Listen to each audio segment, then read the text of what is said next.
который создал небеса и землю, то, что между ними, к нему наше истинное возвращение, и да благословит Аллах приветствует своего пророка Мухаммада, алейхиссалату вассалям. Сегодняшняя тематика касается воспитания детей.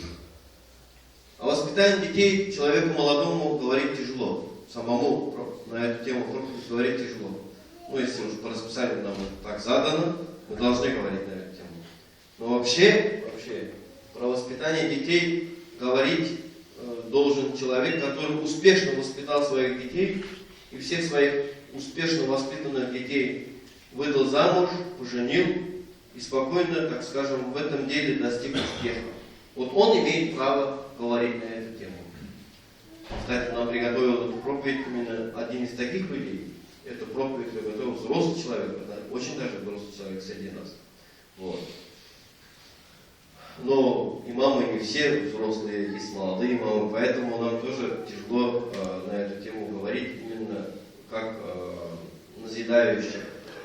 Но мы должны, конечно же, некоторые вещи всегда помнить, которые не зависят от возраста.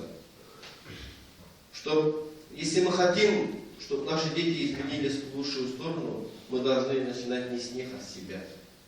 Это настолько битое выражение, но оно насколько оно битое выражение, оно настолько же никем на нее не обращается внимания. Никто, к сожалению, на это битое выражение при воспитании детей надо начинать с себя, хотя это очень битое выражение, но никто, то есть очень мало людей на это обращает внимание. Люди обращают внимание на что угодно, но не на это, к сожалению. А на самом деле это очень сильный аргумент. Это очень сильный аргумент. Именно и очень сильно облегчает труд. Мы можем от своих детей требовать, чтобы они намаз читали вовремя, но если мы сами намаз не читаем вовремя, они будут это делать, интересно. Даже если будут делать не из-за того, что они богобоязненные, а потому что они отца или матери боязненные будут делать это делать. То есть они будут молиться, потому что они не Аллаха почитают, а просто из-за того, что требует папа, который сам намаз толком вовремя не читает. Но он требует. Если мы от своих детей будем требовать, чтобы они, допустим, были правдивыми в словах, сами будем лжецами, они точно так же через палку будут делать, но если будет возможность это обойти, они обойдут. Они даже не будут ощущать, что это осуждает не папа, а сам Господь, Создатель их. Осуждает лживость. А также, если мы будем требовать от своих детей другие религиозные постулаты, религиозные требования, сами не исполняя их, любое религиозное требование, они будут это делать через палку, как только палка сломалась или уже состарился обладатель палки, они с удовольствием отойдут от норм, которые он требовал от них. Поэтому мы должны начинать с себя. И не нужно думать, что наши дети глупее нас или вообще глупцы на абсолютном уровне. Это ошибочное мнение. Ошибочное мнение, потому что дети, они не ушами слушают, они сердцем слушают. Они не глазами видят, они сердцем видят. Они видят разницу между человеком, который говорит для формы, потому что он хочет, требует внешне, и тот, того, кто радеет сердцем, это они ощущают. Ощущают они. И поэтому, когда мы сами боремся со своими недостатками, они это видят. Не нужно думать, что они этого не видят. Даже если человек будет бороться с недостатком своими грехами, греховными деяниями, греховными помыслами, греховными позывами, искренне будет с ними бороться, пусть он успокоится и знает, что это видят дети, даже если он это деяние скрывает. Они видят его старание на этом пути, они видят его искренность, Они видят его именно то, что он всю душу вкладывает для того, чтобы себя привести в порядок перед своим Создателем. Они это видят. Не надо думать, что они этого не видят. И обратное тоже видят. Человек может требовать от них чтения Корана, но если он сам не читает Коран. Более того, даже не хочет научиться 28 буквам в Коране. 15 лет на намазе будучи, Коран читать даже не научился, но он требует, чтобы его сын, 6-летний сын, к 7-летию стал Коран хафизом. Не нужно приводить пример в данном случае Абу Ханифу или других. У них родители именно были примером, и они родили за религию, они родили за истину, за искренность.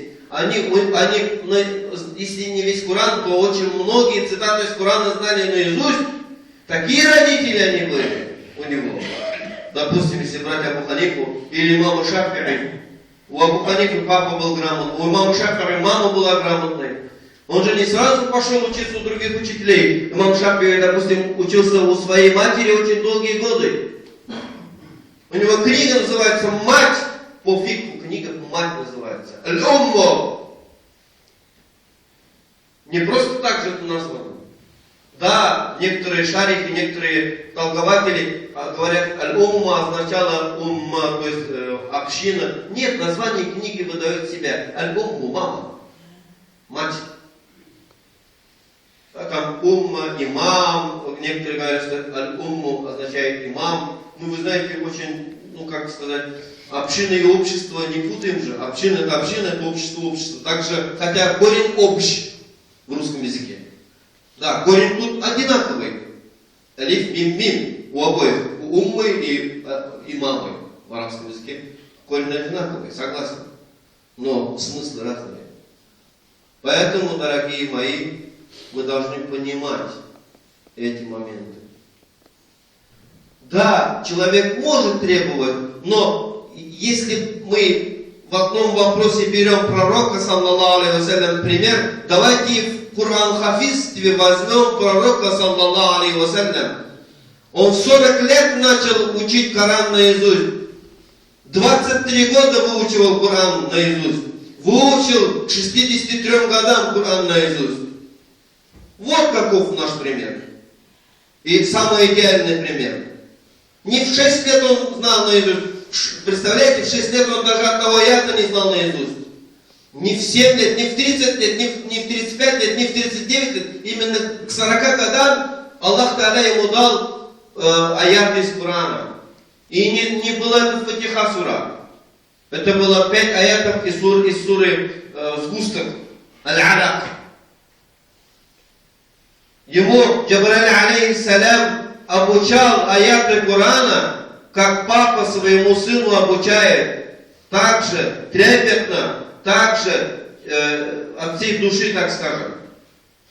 Когда пророк алейхиссалям в своих стараниях очень быстро читал, Аллах Субхану его упрекнул в этом. Он говорит, его упрекнул в одном из аятов Корана за то, что он быстро не читал, что все Аллах Та'аля будет ему помогать, что он выучит, пускай не беспокоится. Успокаивал посланника Аллаха, саллаллаху алейхи вассалям. Для нас, если пророк, алейхиссалату вассалям, в одном пример, он должен быть и в этом примере.